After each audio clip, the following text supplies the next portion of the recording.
At your Excellency's request, I applied for special leave from the Bureau in order to make an investigation in your state. My notes contain all the essential facts. But my injuries make this transcription into a presentable manuscript painfully slow. When finally completed, I will submit the following as a full report on parole conditions which resulted in the release of dangerous criminals who at once returned to their lives of crime.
Governor Mallinson? I'm glad you got here, Mr. Hendricks. Nobody saw you, I hope. I don't believe so, sir. Good. Gentlemen, this is Mr. Richard Hendricks. Our host, the State's Attorney General, Mr. Whitmore. It's a pleasure, sir. Glad to meet you, Mr. Hendricks. My name is Hughes. Mr. Hughes? Our Commissioner of Metropolitan Police. Won't you sit over here, Mr. Hendricks? Thank you. Let me take your hat. What can I get you? Oh, a little ginger ale, if you please. Right. You know, Hendricks, all this secrecy may seem a little ridiculous to you, but you realize, of course, your identity must not go beyond the three of us in this room. It's only fair to warn you that our two previous investigators fared rather badly. We found one of them with enough lead in him to start a pipe factory. The other simply disappeared. Well, thanks for warning me. Oh, thank you, sir. You're welcome. Well, gentlemen, I left Washington in such a hurry that I wasn't given a very complete briefing on your particular problem. But offhand, I would say the trouble is in your parole board. During the past 6 months, prisoners of such low character have been paroled. I now suspect criminal conspiracy. Well, do you appoint the parole board, Governor? Yes, I do. Well, why not replace them? You see, those appointments are made for a period of 6 years, and nobody, not even the governor himself, can remove a board member for any reason other than proven malfeasance of office. I see. That kind of ties things up, doesn't it? Well, gentlemen, I've been figuring how to go about this investigation. Oh, forgive me for pacing, Governor. I think better this way. As I say, I've been figuring how to go about this investigation, and I've come to the conclusion that I must pose as a parole violator. Oh, incidentally, does the name Richard Murdoch sound familiar to you? Richard Murdoch, he was in that payroll stick-up. His last job was the Milberg Trust Company holdup. Oh, yes, I remember now. Well, Murdoch was paroled and then quietly skipped the country. So quietly, in fact, that not even the grapevine has the information as yet. And you propose to assume the identity of Murdoch? That's right. Only I'll call myself Rick Carson, since Murdoch naturally would be using an alias. Now, as Murdoch, alias Rick Carson, I must become friendly with someone who has been through the parole mill in order to find out how his parole was engineered. Have you anyone in mind? No, but it should be someone whose parole was obviously bought. I figure that if someone pays for a parole, someone must receive the money. While you're working undercover as Richard Murdoch or Rick Carson. Carson, you'll have to avoid any contact with the police, even in an emergency.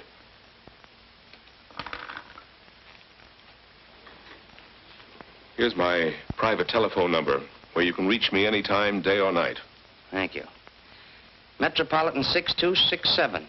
Metropolitan 6267. I'll remember it.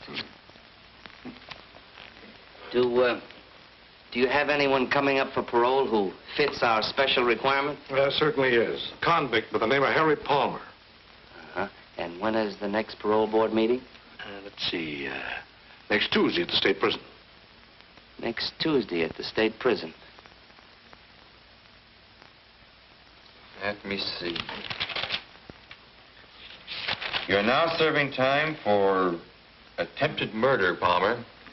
Do you have anything to say about that? Yeah, it was a phony rap. A lot of things about my trial smelled plenty bad. So does your police record. Do you think you've learned your lesson during your time in prison? I sure have, ma'am. I found out that crime don't pay off. Besides, I realize the things I've done ain't fair to Glenda. She's my wife. If you are paroled, will you conscientiously try to live a clean and decent life? Sure. You can bank on that, Reverend. You think you can earn a living? Honestly, I mean. You bet. I'm promised a job as chauffeur to Miss Dumont. She owns a pastime club. It's all my application there. If you give me this one more chance, I promise I'll never step off the straight and narrow again. Why, he isn't sincere. He's merely playing on our sympathies. All right, Palmer, you may return to your duties. You'll be notified by the warden of the action of this board. Thank you.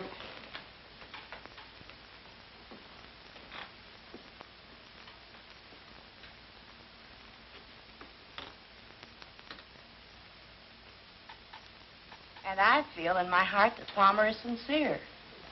The poor man has never had a fair chance to rebuild his ruined life. Therefore, for the wife's sake as well as his, I favor paroling him. And what about you, Mr. Jones? It seems to me that keeping a man behind bars when he can earn a living is a needless waste of taxpayers' money. I vote for his parole. And your decision, Reverend? As you well know, I usually bend over backwards to give the misguided unfortunates a chance. But in the case of Harry Palmer, my conscience compels me to oppose his parole. And your decision, Mr. Perkins? Palmer deliberately broke the law. Not once, but many times. Freeing a man like Palmer makes a travesty of justice. I am positively against paroling him. Well, it seems we're evenly divided. 2 for and 2 against Palmer's parole. Consequently, as chairman of this board, it becomes my duty to cast the deciding vote. A decision like this must come from the heart as well as the mind. It must be tempered with humanity and understanding. I watched Palmer when he made his plea, and I'm convinced of his sincerity. In view of this, I must cast my vote with Mrs. Prescott and Mr. Jones in favor of Palmer's parole. This is an outrage, Holliday. At least a half a dozen times in the past few months, you've done the same thing. I just don't understand. I'm entitled to my vote the same as you, Mr. Perkins. Now, Palmer will have served his minimum sentence on the 22nd of this month. His parole will become effective on that date. I learned that Palmer's wife, Glenda, was working as a waitress at the pastime club. So I decided to hang around. I'll delete that hang around. So I decided to drop around to the club to look the situation over.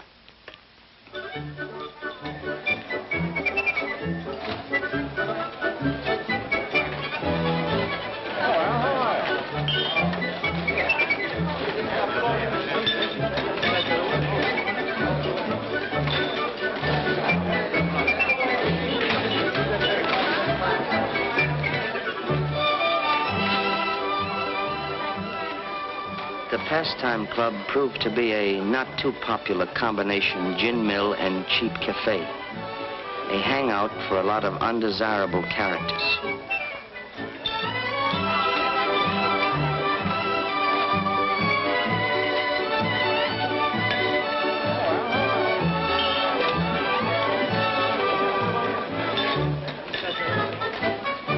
May I take your order, sir?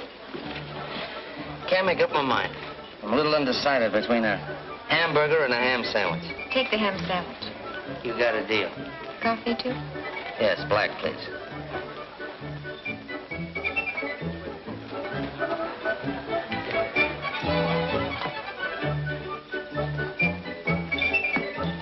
Thank you.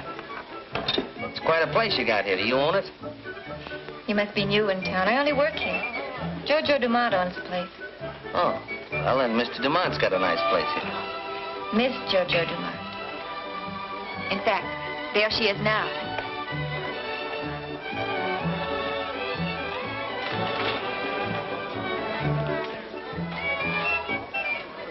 I learned from Glenda that the owner of the place was Jojo Dumont, a woman of striking personality who had her own apartment in the club.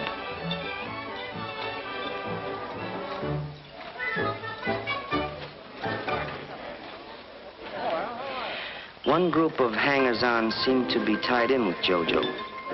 It wasn't difficult to find out how. They were quite bold about it. The tie-in was a lucrative sideline which Jojo operated, an illegal punchboard racket. The three salesmen were Blackie Olson, Frank Mitchell, and Kid Redmond. They sold to the cooperative customers who were always glad to make a dishonest dollar. Duke Vigili, another of Jojo's willing workers, spent most of his spare time trying to cheat a slot machine. During his working hours, he called on the less cooperative prospects. For these, he had 3 convincing arguments, 2 hard fists, and a .45 caliber revolver. The straw boss of the outfit, Charlie Newton, dignified the job by calling himself manager. He tried to appear a legitimate businessman, but the only thing legitimate about Newton was a long police and prison record. Such were evidently the pals of Harry Palmer. They didn't trust me from the very first. However, during the 2 weeks until Palmer's parole, I managed to strike up a casual acquaintance.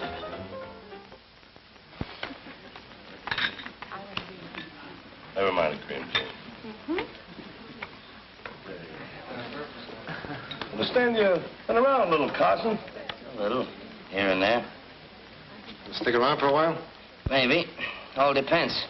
On what? Maybe it depends on you, Newton. You run the joint. I thought you might have something in mind. Not a thing. Howdy, boy. Besides, I'm only the manager. I don't own the place. Miss Dumont does all the hiring and firing. Uh-huh. Well, I guess I'll have to make it my business to get acquainted with Miss Dumont. Oh, that did it. Gin. That's 3 games. Never saw such luck. Ah, lucked up. You play like a dope, kid. Am I right, Duke? He always plays like a dope. Yeah, he always can. 5 more. $15. Yeah. I'll take you on, Carson. Okay, Mitchell, deal. What do you think of this mug, Carson? I haven't decided yet. Got something in your mind, Duke? Yeah, something very interesting. That'll keep. Kidding aside, though, I would like to make a connection. What kind? Oh, I'm not particular. I like the climate here. It's good for my health. What is your racket, Carson? Oh, anything that pays off. Hey, Frank. Yeah. Harry Palmer's back. Come to Jojo's apartment. I'll be right there. Keep the cars warm. I'll be right back. Yeah, I'll stack the deck while you're gone. I'll bet you would.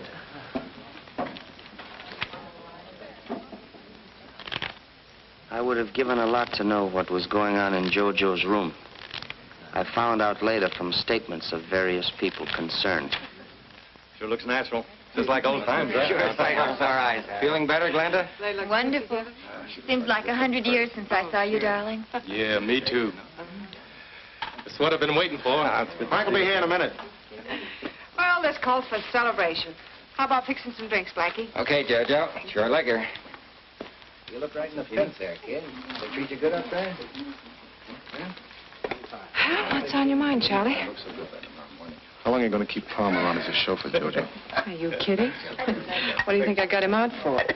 Chauffeurs are a dime a dozen. The boys are all right fixing the boards. Now, Palmer's the best collector we ever had.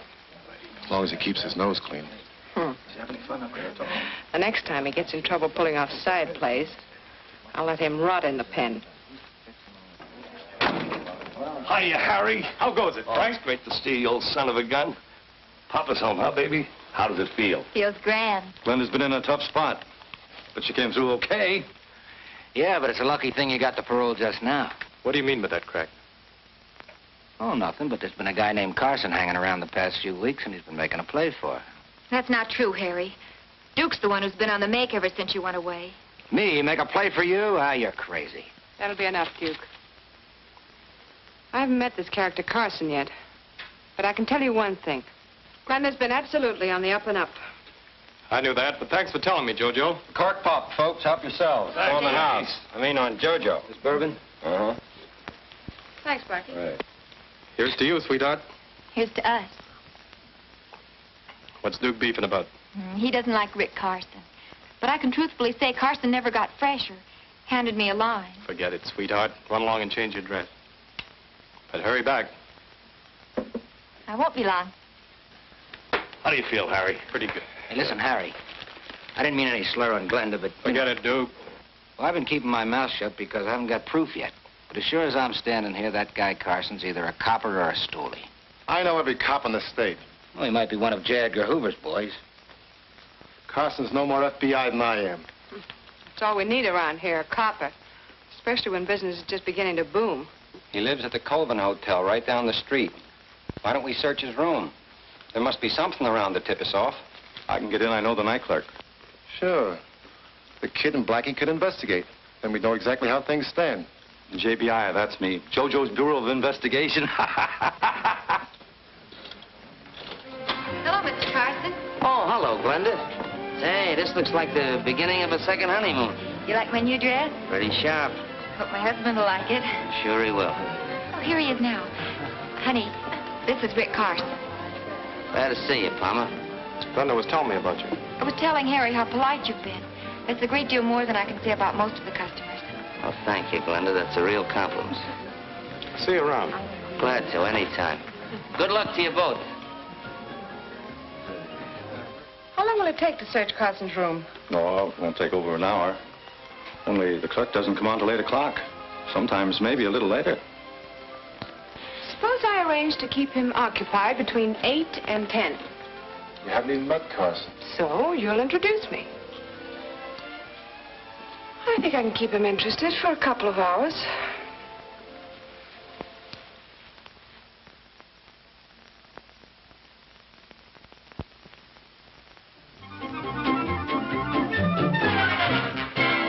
Oh, no more of those fast turns, please.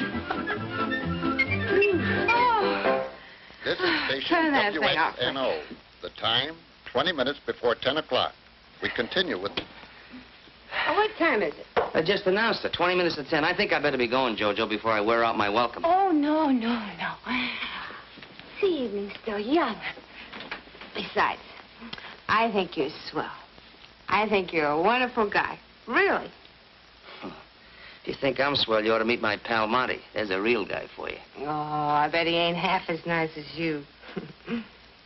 What's his name? Monty Cooper. Oh, yeah, he said that. It's a nice name, Monty Cooper. Well, go ahead, call him up. Tell him to come on over. Oh, well, I couldn't do that. You see, Monty isn't in town. Oh, that's a shame. When's he coming back? Well, now, that all depends.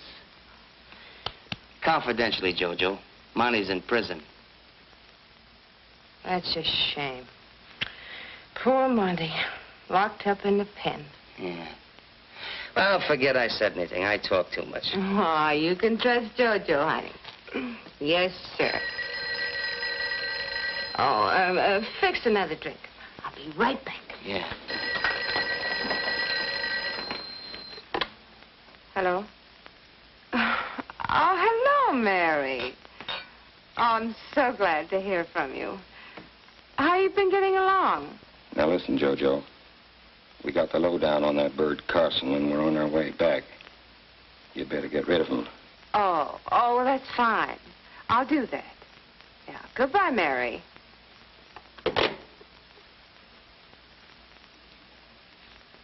You don't have to be a G-man to know that that was Mary.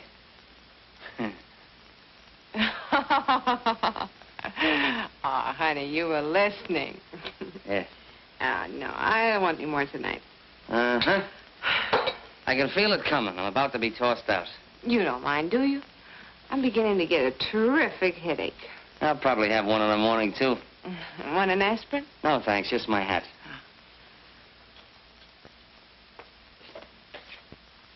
Thank you. Well, good night, Jojo. It was a swell evening. I enjoyed it.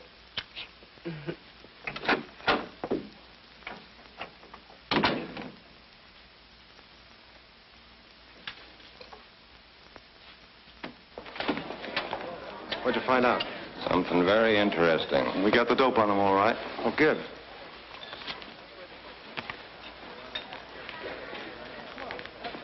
That is interesting. Hi, Rick. Oh, Rick. Hi. How you doing? How's everything? What's up, Duke? I don't know. Oh, hello, boys.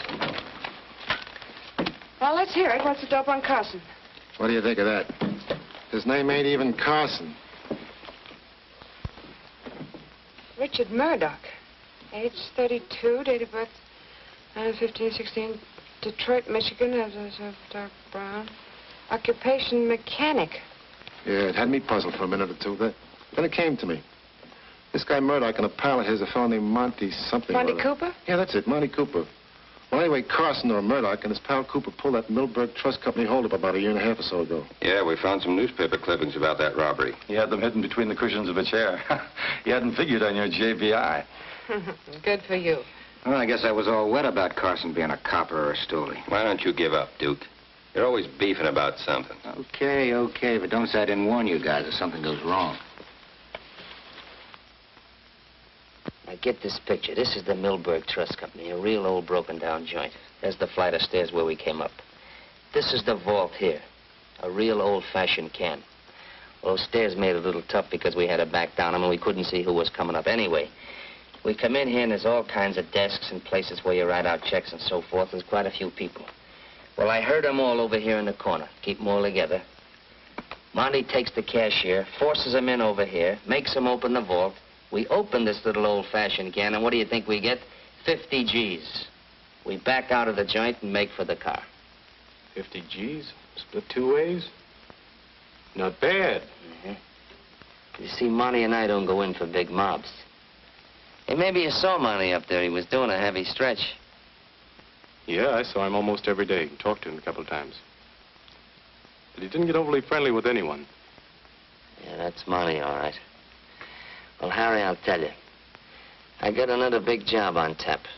But I gotta get Monty out of prison before I can pull it off. That's tough to do unless you know the ropes. Besides, it takes $2 grand. How do you know? I just know. Harry, I figure naturally you just getting out, you could kind of tell me how your parole was engineered. Now, I'm willing to cut you in for a third, and I'll pay all expenses. Yeah, I don't know. What's the matter? Ain't my dough as good as the next guy's? Oh, it ain't that, Rick. Look, I'll let you in on a little secret. Maybe you noticed the boys got kind of friendly the last couple of days. So? Well, they checked on you, and you're okay with most of them. But Duke's still holding out. He ain't satisfied you're on the up and up.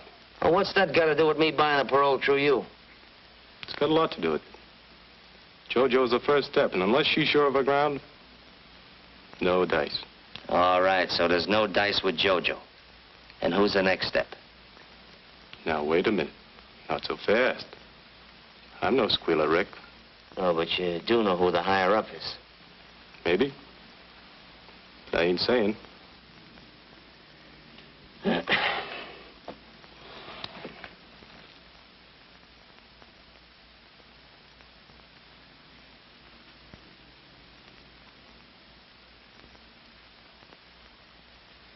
Harry, let me ask you another question. Who put up the money for your parole? Why, JoJo put it up. Because the deal is I'm to pay her back. Oh, so she didn't put it up. She just advanced it to you. Yeah, that's right, but... Well, why cut in JoJo when you can easily go around her and pick up a couple of G's for yourself? All right, later on, if you want to cut her in, that's your business. You might have something there, Rick. At least it's worth it. Glenda's home. Don't say anything to Glenda. Hello, darling. Hi, baby. I'm ever tired. We had such a busy day at the club. Oh, Rick, you're not leaving. Yeah, I think I better be going. Why don't you stay for dinner? Won't be very fancy, but you're welcome. Yeah, why not, Rick? Maybe some other time. You run along and get some dinner started, honey. I'll come in and help you in a minute, huh? Okay. Sorry you won't stay, Rick.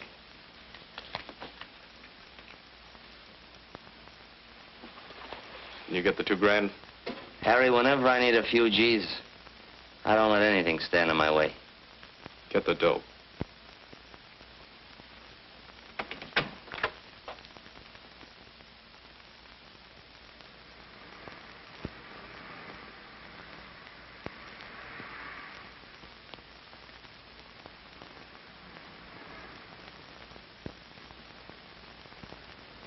I called the commissioner and told him I was all set to buy a parole for a pal of mine named Monty Cooper, but I had to have $2,000.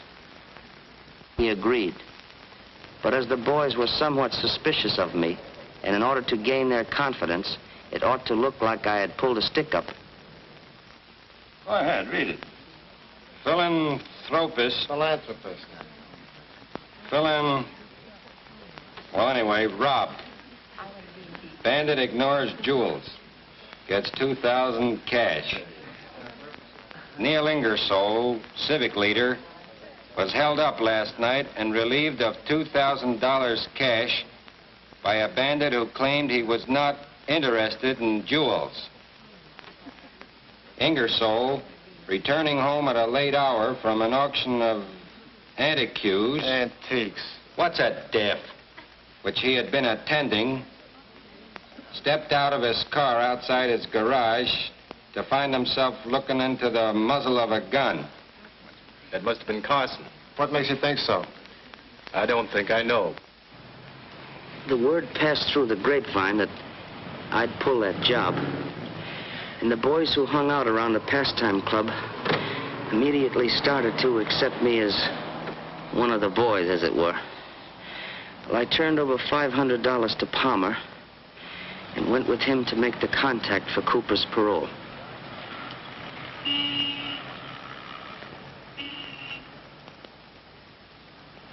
When we reached the lobby of an office building, Palmer told me I couldn't go upstairs with him. This was disappointing. But I heard him tell the elevator operator to take him to the 5th floor. So I checked the names of all the tenants on that particular floor. There were over 20.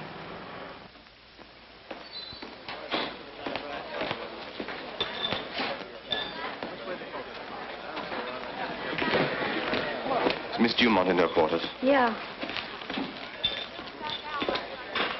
The jerk. Hello, Bonnie. Hello, Jojo. What's on your mind, darling? You seemed as cross as a bear when you phoned to say you were coming over. Somebody's talking too much around here. You mean me? I don't know whether it's you or Newton, but one of you is, and I don't like it. As a matter of fact, I won't stand for it. You've no reason to talk to me like this. I'm sorry, my dear.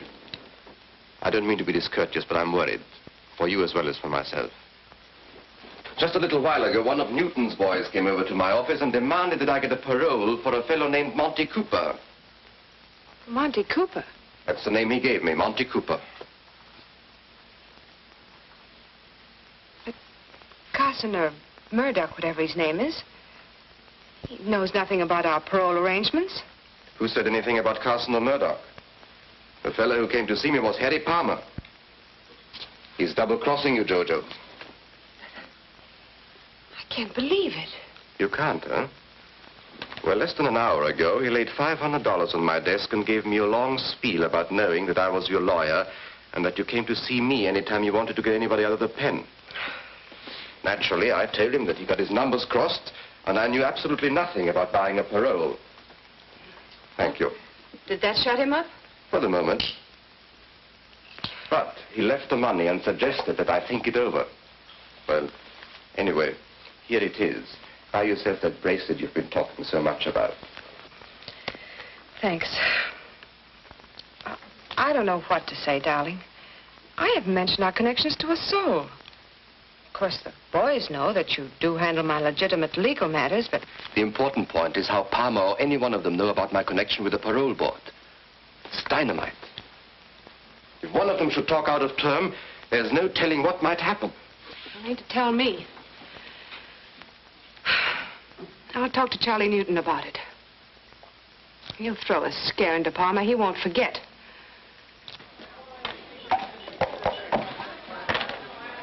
Four aces and two.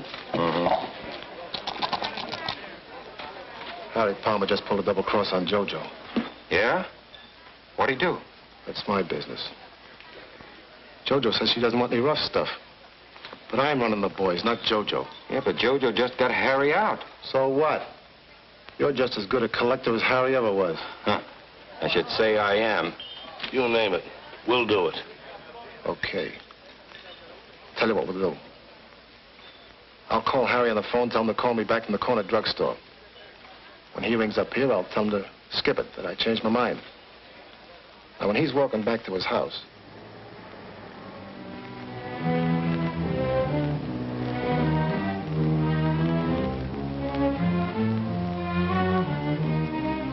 Hiya, Harry. Hi, Blackie. What's cooking? You'll find out.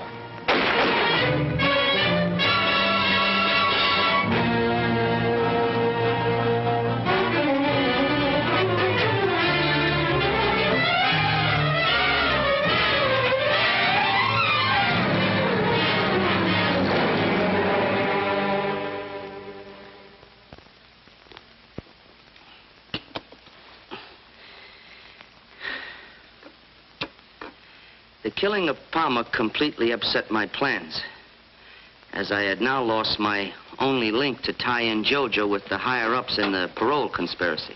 Well, how's the leg today? Oh, much better, thank you. Look. Take it easy. Okay. I'm a coffee lover. Oh, I see. Well, I'll come back for that later. All right, fine. Hunting around for... Now, delete that hunting around. Make it fumbling about for a new lead. I looked up the grief-stricken and embittered Glenda, pretending to her that I wanted to avenge her husband's murder, which had cost me $500. Well, I showed her the list of tenants occupying the 5th floor of the building to which Palmer and I had gone to, and only one name, a first name, sounded familiar to Glenda. And that first name was Barney. B-A-R-N-E-Y. Barney. Now, it belonged to a man whose full name was Barney Rodescu, R-O-D-E-S-C-U, who was a lawyer and sort of a man about town. Well, I decided to find out if he was the contact between the crook on the parole board and JoJo Dumont. You know, in a way, Palmer getting bumped off like that kind of put me in a spot. How come? Well, we had a little deal together. You see, I figured Palmer just getting parole like that, he'd know the ropes. Remember me telling you about a pal of mine, Monty Cooper? I wasn't as tight as I seemed that night, you know. Yeah, I didn't think you were. You say Palmer was trying to help you get a parole for Cooper? Well, I didn't exactly say that, but that's the general idea. Go ahead, I can listen while I'm typing. Of course, you know I had to pull a little job to get the money for Monty's parole. You mean the Ingersoll robbery? I don't know anybody named Ingersoll. No, but the point is, JoJo, I'd like to get Monty out of the prison as fast as I can. You know, you should have come to me in the first place, Rick. You? Mm-hmm. I'm serious. I like to help my friends. Besides, I have a lot of influence in the right places. Mm-hmm. Of course, we'll need cash. Yeah, I know. $2,000. Palmer told me. Did you give Palmer any money? Yeah. Yeah, I gave him $500. And for you, here's another 1,000. Thanks. I like to have a receipt. Oh, sure.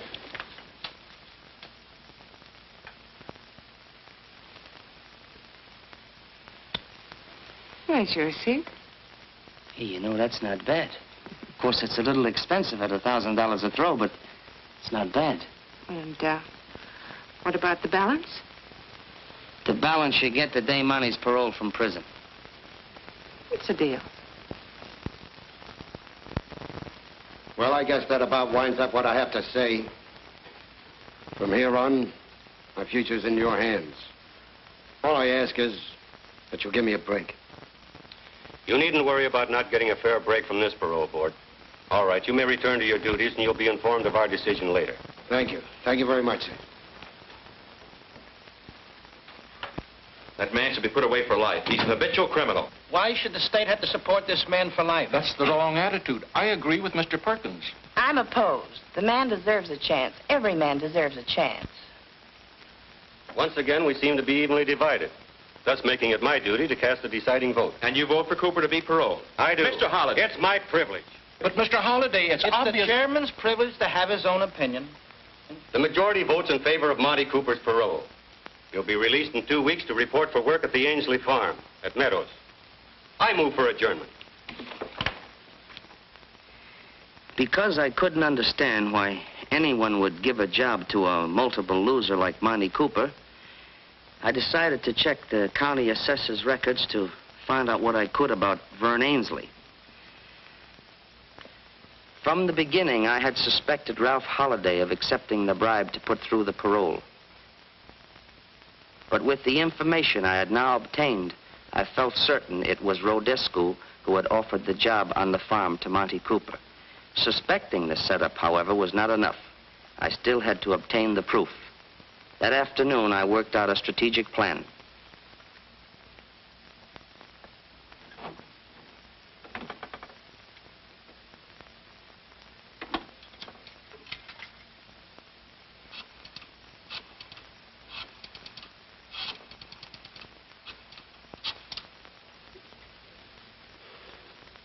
Hello.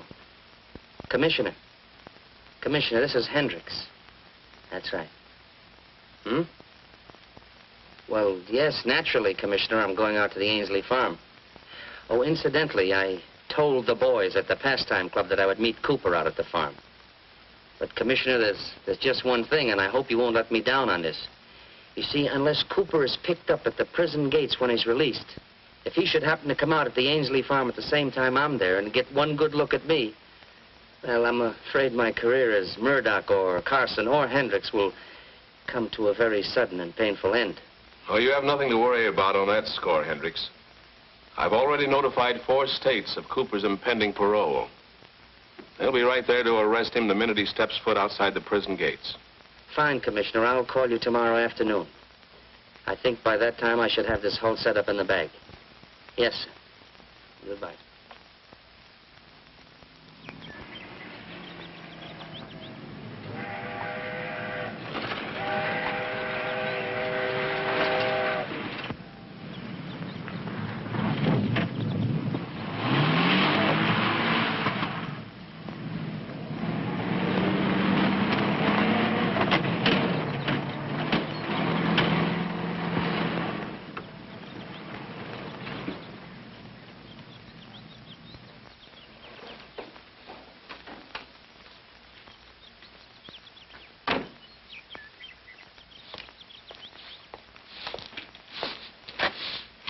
Ainsley?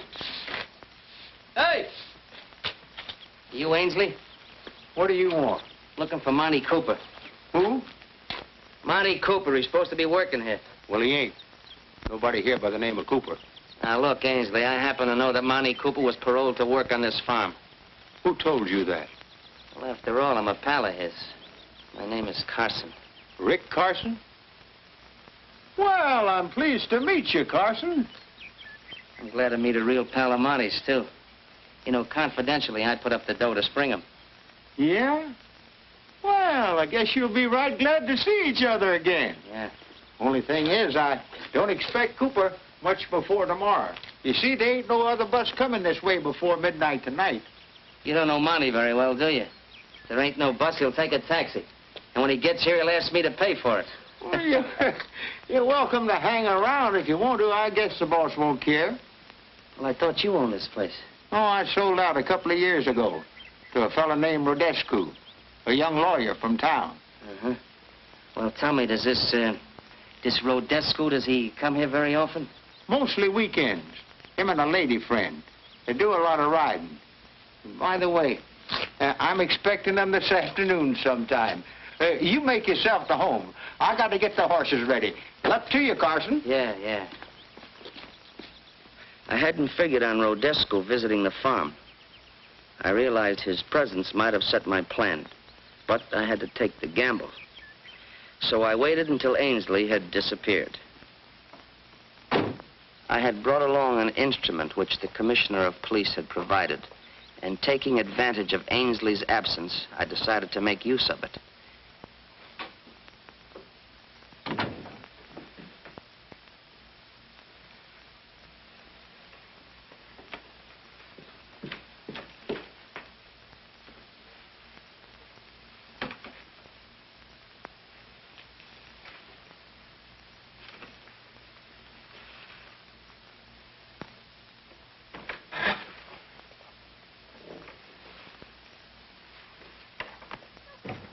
I quickly ascertained that no one else was near.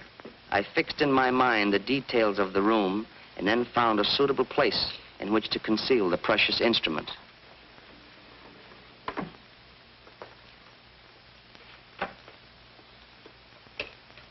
It was the latest type of sound recorder.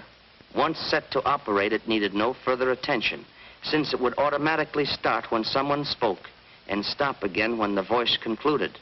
It could pick up voice frequencies within a radius of 50 feet and could record continuously for 4 hours.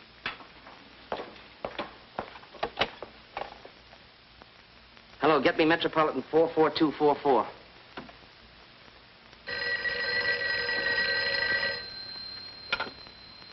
Hello? Hello, Glenda. Glenda, this is Rick Carson. Oh, yes, Rick. I think I know who's responsible for what happened to your husband.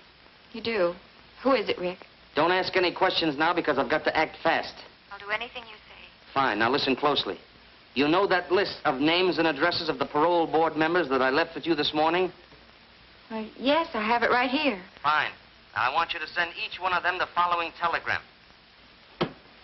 Urgent you meet me at farm without delay. Drop everything else. Have you got that? Yes, Sign each one of those messages Barney. Barney. But I don't get it, Rick. What good are the telegrams? Well, Glenn, just a minute, Glenda.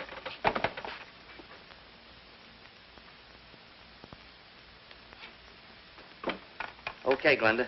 What do you expect to accomplish by doing this, Rick? Look, I can't explain now, but there's just one more thing. When you phone that telegram into Western Union, tell them you're Miss Bruce. She's Rodescu's secretary. I understand.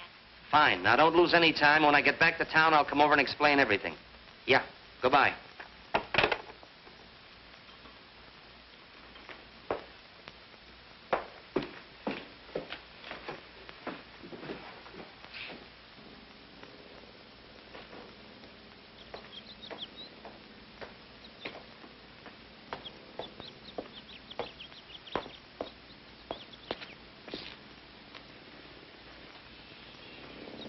Oh, hi. How about a glass of beer? Oh, no, thanks. Not right now. It's up to you. Thanks. I think I'll kill a little time and drive around the country. I'll stop back later and see if Monty got here yet. Suit yourself. Yeah, okay. See you later. Yeah.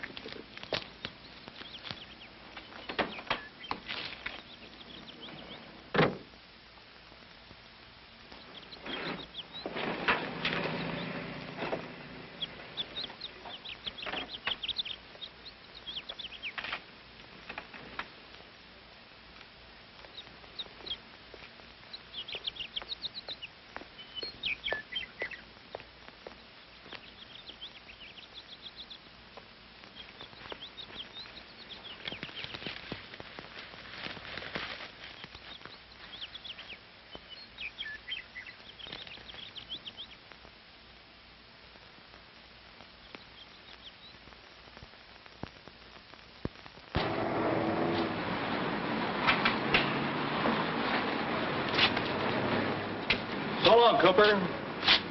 Take it easy. Yeah. You too, Screw. Good luck. Hey, Cooper, we've been waiting for you. Yeah, what for? We want to take you along with us. Who are you and what do you want with me? We're pals of Murdoch. Oh, that's different. Sure, we're taking you to see him. Oh, no, not me, boys. I'm slated to report to a place called Ainsley's Farm in Meadows. And I gotta go there before I do anything. Well, that's just where we're going. Murdoch's waiting for you there right now. Yes? And he's mighty anxious to see you. Well, I'm mighty anxious to see him. Where's your car? Over there. Okay, let's go.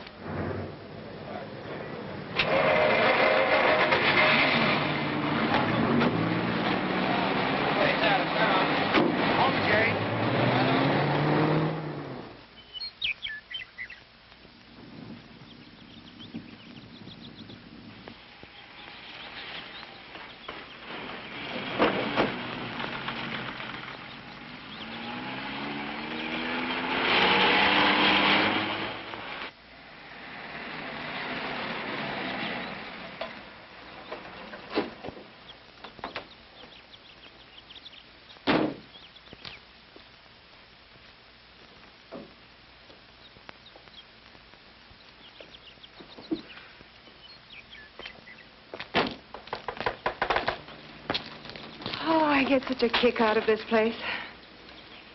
So peaceful. Why do you think I keep it, my dear?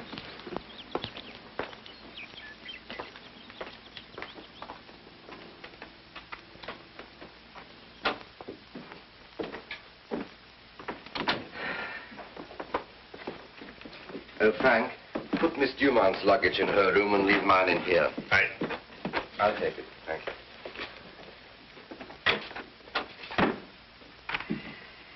Darling, it's so good to be with you. Everything's okay. Oh, thank you, Frank. Olive complains me. He'll have some beer on ice. Feel like something to eat? No, thanks. Just a cup of coffee a little later. How about a canter over the countryside?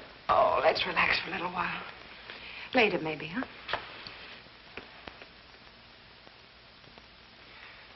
Do you think the fellows could push enough punch boards to raise, say, an extra $20,000 in the next few weeks? They might, by putting a little extra pressure on their customers. Then I think they should. A powerful anti-racket committee is being organized to run us, among others, out of business. And a little extra money wisely spent might help considerably. I'll see that Charlie Newton starts them out on it Monday morning. Good.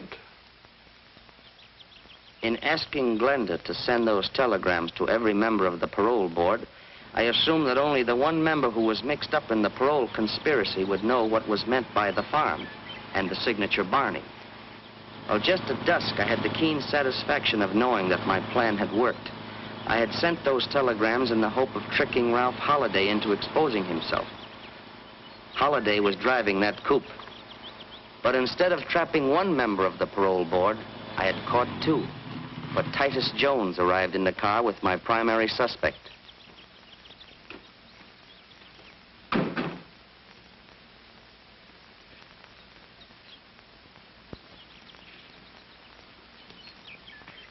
I wonder who that can be. Probably one of your eager beaver clients. If it is, I'll throw him out. Excuse me, my dear. I'll make this short and sweet. Come in.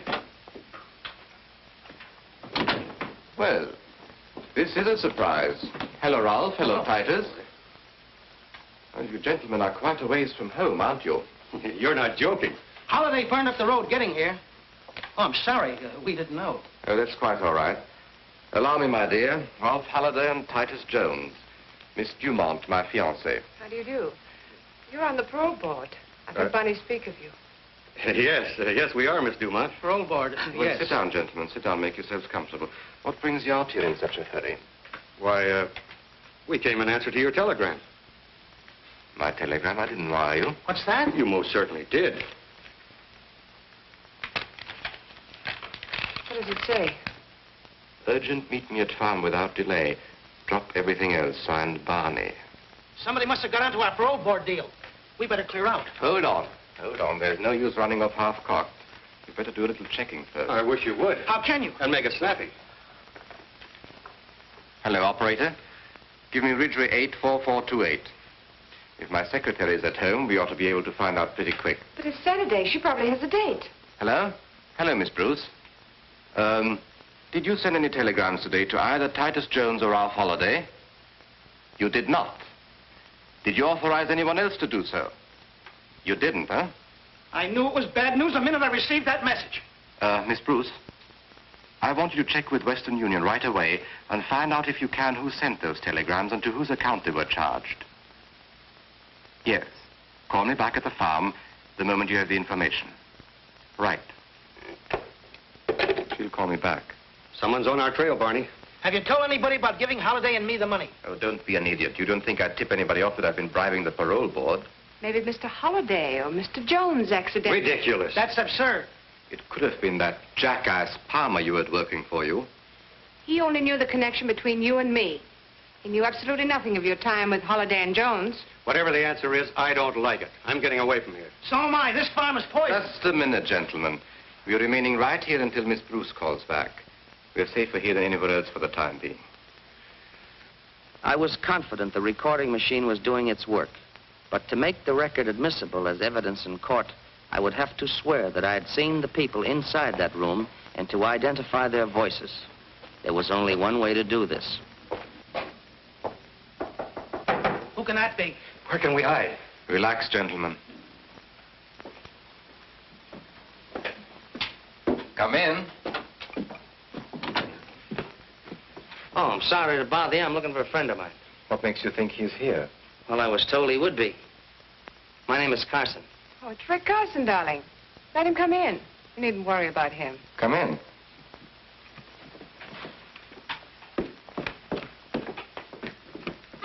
Hi, Miss Dumont. Hello, Rick.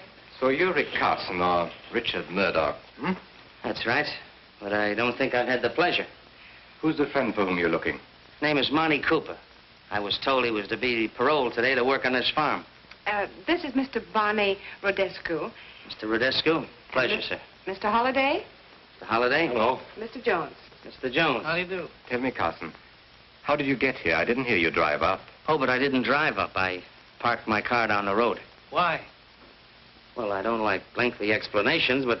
You can speak freely, Rick. Well, you see, folks, I'm not exactly on speaking terms with the law, and when I saw a couple of cars parked outside, especially with my friend Monty being wanted in other states, I figured... Okay. I guess you're all right, Carson. There's some coffee over there if you want any. Help yourself. Thank you.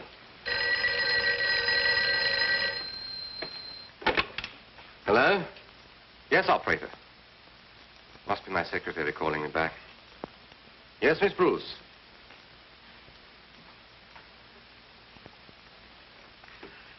Now, wait a minute. Wait a minute. Let me get that. The telegram was sent to Mr. Holliday, Mrs. Prescott, Titus Jones, the Reverend Adams, and Donald Perkins. It's the entire parole board. This is awful. Isn't good. And just a minute. Telegrams were charged to my account and purportedly telephoned in by Miss Bruce. But when she checked and raised Cain with Western Union, they traced a call back to... What was that number again? Metropolitan 44244. Did you find out whose telephone number that was? You couldn't, huh? Well, keep on checking, Miss Bruce. I know that number. You do? Metropolitan 44244. That's Glenda Palmer's number. A dirty little double-crosser. What does she think she's trying to pull? Something mighty dangerous for all of us, if you ask me. What was that number at your club again? Ellsworth, 36097. What are you calling there for? Get me Ellsworth 36097, please. What are you going to do? You'll see. Hello? Is Newton there? Let me speak to him. Hello? Hello, Dr. Newton. This is Dr. Rodescu. I want you to call on Glenda Palmer. Please, Barney, let's not get in deeper than we are. I want you to give her the same treatment that you gave her husband. Yes, it is a matter of life and death. Thank you, Dr. Newton. Killing Glenda isn't going to help.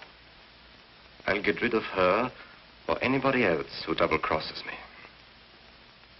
Yes, that's right. Those states were notified in plenty of time to pick up Cooper on his release from prison.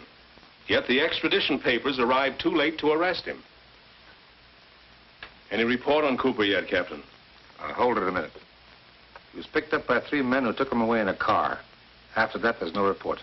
Well, Cooper must be someplace. We've got to prevent him from reaching the Ainsley farm. Go ahead. I don't like this setup. No trace of Cooper, not a word from Hendricks. He should have contacted us long before this. He seems certain he could wind up this investigation sometime this afternoon. Well, if we don't hear from Hendricks pretty quick now, I suggest contacting that Palmer girl. I don't want that boy to be number 3 on our list of casualties. That's right.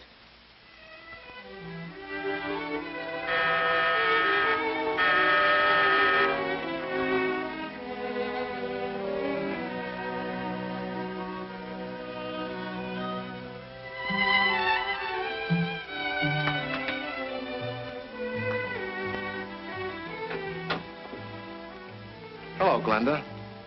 Oh, hello. I was expecting somebody else.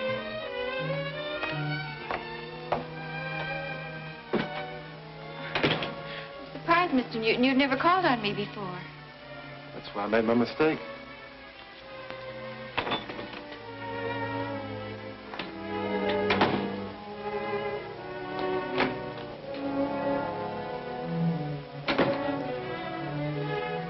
sorry I can't invite you to stay. I was expecting someone. He should have been here before now. Well, it's a shame he's late.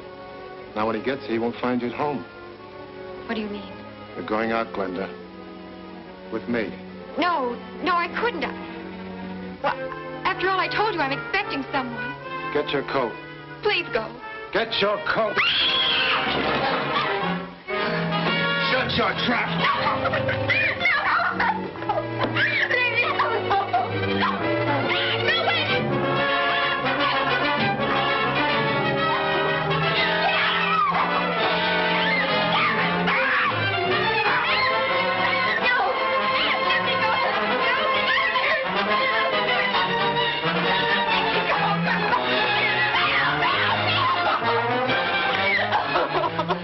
You shut up or so help me, I'll kill you right here on his back.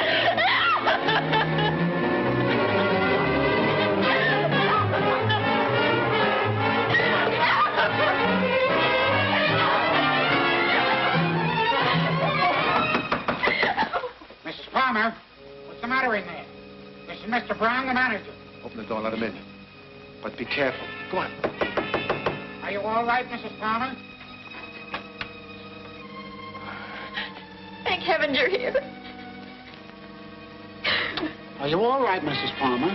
Stick your hands up and keep going. Drop that gun. You're the manager of the pastime club. Get him out of here. Book him on suspicion of attempted murder. Yes, Commissioner. Take him out. Everything's all right, Mrs. Palmer. Will you please get the lady a glass of water? Mrs. Palmer, I'm very anxious to get some information about Rick Carson. Now, it's all right. He's working with us. Oh, thank you. Here you are. He said you were helping him, but we're worried that something may have happened. Have you heard from Carson lately? He telephoned me this afternoon from Meadows. Meadows? The Ainsley Farm is located near Meadows. That's right. He mentioned the farm and the telegrams they sent for him. Captain, notify the sheriff's office in Meadows to see if Carson is at the Ainsley Farm. Yes, Commissioner.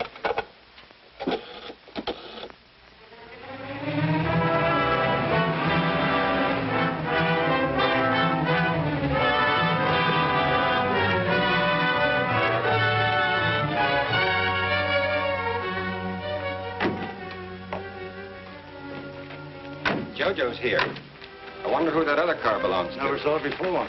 We'll say hello and show him you're okay, because then we'll take a run into town. Fair enough. Well, Dr. Newton ought to have finished his treatment of Glenda Palmer by now. Oh, quite a joint you got here, huh? Well, we picked up Cooper, and here he is. Hiya, gang. Well, where's that old son of a gun Murdoch, Carson, whatever he calls himself now? What's the matter, Monty? Don't you recognize your old pal? You know, I didn't at first, but I sure do now. You're the guy who shut it out with me and a pal up in Wisconsin. It was you who put a slug through him. You're a federal agent. What did I say? That's right, I am a federal agent. And there's one thing they teach us, and that's how to use a gun. And the first one that makes a move gets it. I warned you, Mitchell. Anybody else? You see, the reason Cooper knew I was a federal man is because I once put him in prison. The very same prison that you very loyal citizens got him out of today. Looks like I'm going to have to put him back in again. But this time I'm going to give him a lot of company. I'm going to put you all in with him. But right now, ladies and gentlemen, I'm afraid I have to leave you. But I'll make you a promise. I'll be back again.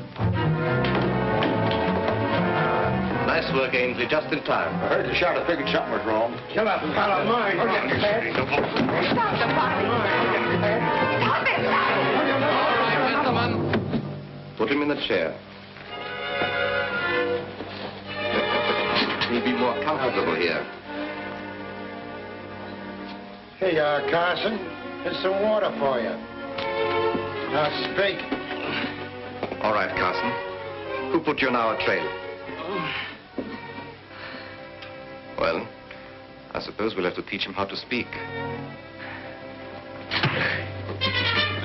That's lesson number 1. He's stubborn. He'll need more than that.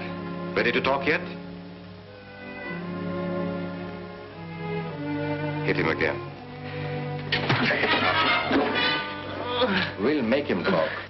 Why don't you shoot him and get it over with? Just a minute. We'll try once more. If he doesn't talk this time, he'll get a one-way ticket to the bottom of the river. All right, Carson. This is your last chance. Tell us just how much you know. You better talk fast and to the point. Sounds like police sirens. It is the police. What can we do? Don't let them find him here. Duke, Blackie, Kid. Take Cooper and Carson to the storeroom. Use the back way. Holliday and Jones, you better go along. Come on, boys. My Here. Hurry up. Make it snap. Now, you and I will be taking care of Frank, Jojo. All right. And remember, he was hurt in a hunting accident. Oh, shut up.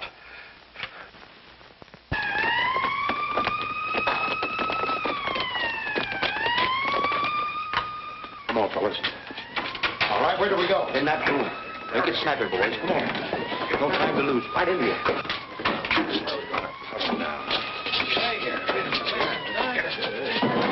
It's getting louder. They're coming in, all right. Quiet now. Lock it, boys.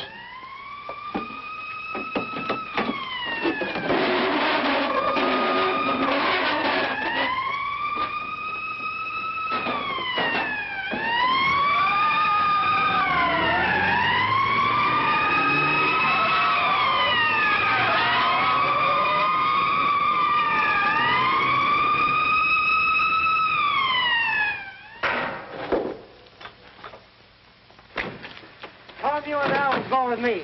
The rest of you look those cars over and see if you can find anything out here. Come on.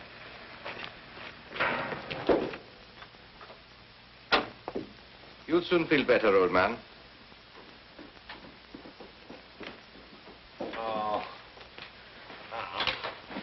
What's the trouble here? My guest was hurt in a hunting accident. We called a doctor. Oh. Well, we're looking for a man named Carson. Carson? I don't know him. There was someone here earlier today, before you came home, dear. His name was Carson. He said he was looking for a friend.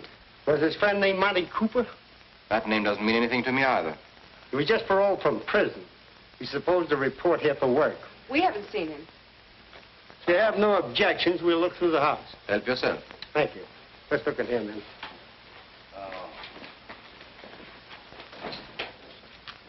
Jim, you go up there.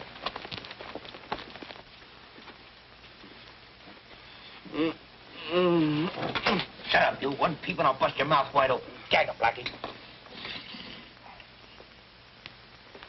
Thanks for your cooperation. I hope the doctor gets here soon. Good night. Good night.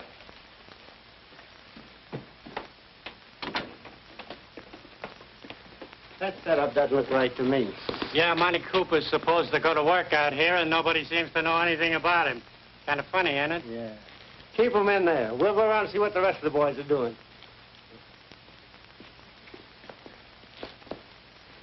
We haven't been in here yet. Open it up, mister.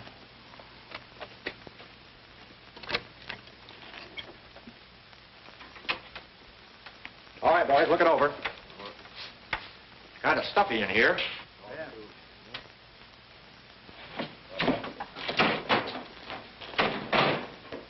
Find anything? No sign of Cooper or Carson so far. I'll make a thorough search.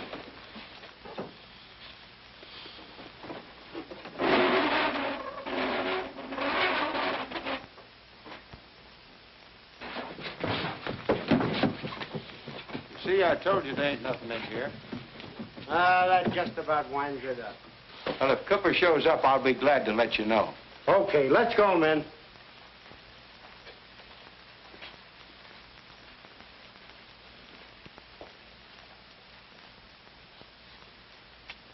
Boy, was I sweating. That was a close one. I thought sure they had us. Hey, Duke, how long do you think Hey, here we are. Hey. What's that? Hey! What's that back there? Yeah, see a light in there now. Grab that man. Clear this stuff out, man. Take that cabinet away. In here! You stupid fool! Where's your brain? Shut up or I'll put a slug through you, too. I'd like to do that myself. I didn't like their kisses when I saw them on a parole board. Here they are, Sarge. Good. Mike, take the gas gun. Bob, you take this. Pick up those people in the house. Okay, Sarge. All right, you fellas in there. Come out with your hands up. You want us cover, you'll have to come in and get us. Now listen to me. If you don't come out, we're going to give you a dose of gas. You've got just 30 seconds to make up your mind. Let's give up, boys. We can't beat them. Please, please don't fight. They got gas, and I've got sinus trouble. Oh! That'll cure it. There are too many for us, Virgilli. Yeah, want to get ourselves killed? What's the matter with you guys? You all yellow? No, but we're not all fools either. Come out one at a time with your hands up. I'll count to 5. If you aren't out by then, we'll open up on you. 1, 2, 3, 4. All right, you get going. Come on, Get going, get going. Move along, come on. Come on, step on it there. Come on, move along, move along. Keep those hands up. Let's see if there's anyone else in there. Right.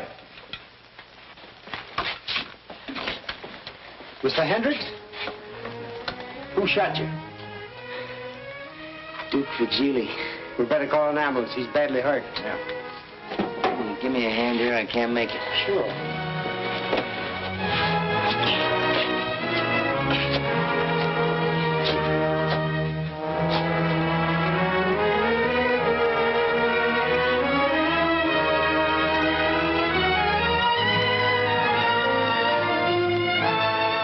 Just a minute. Well, Duke, I told you I'd see you again. And the next time I see you, you're gonna be a very old man.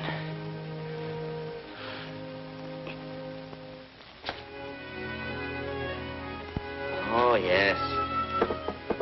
Getting along real fine. Another week or so, I'll be able to go out dancing again. That's wonderful. Here you are, Mr. Hendricks. Oh, thank you, Mary. Oh, Mary's my favorite nurse. I can believe that. Now, if it wasn't for her, I'd probably still be lying in bed. Thank you, Mr. Hendricks. God bless you. Well, here's my completed report, Mr. Whitmore. Took quite a long time to finish it, but I hope it accomplishes what the governor desired. Well, I'm sure it will be, Carson. I mean Murdoch. You mean Hendricks. That's right.